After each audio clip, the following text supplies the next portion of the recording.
Welcome to all learners. So in the previous section, we created our first virtual machine inside Hyper-V. So after the implementation of your VM, if you want to customize it regarding its resource configuration, regarding memory or storage and many other stuff, so you just need to shut down this virtual machine, right click on it and select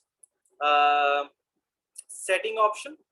Here we have the setting option, and here you can see we have number of options where we can change regarding the resource configuration. So by default, when we create the virtual machine inside hypervisor, so here you can see number of virtual processors assigned just only one. So if you want to increase the number of virtual processors, so here are the simple options.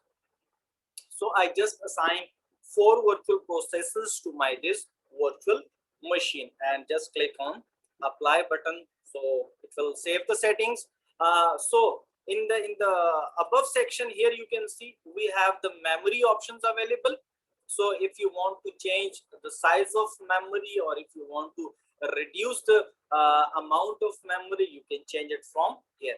And in the same manner, if you want to add any hard drive for this virtual machine, so you can proceed with this option. Here you can see we have add hardware option, or if you want to add a DVD for the purpose of installation, is we are going with the installation of operating system on this newly created virtual machine. So let's move and create a new hardware resource over here. So just click on the add button, and here you can see we can create our new hard drive from here, or we can create our DVD drive.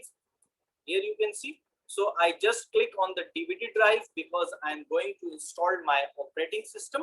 So I just click on the add button. So options are very simple, and here you can see the option is added over here. So I just click on the apply option over here, and here you can see so right now from here, this option I can mount my ISO image for the purpose of installation. So let's move with the ISO mounting process. So on the G partition, I have my ISO folder in which I have number of ISO available. Here you can see.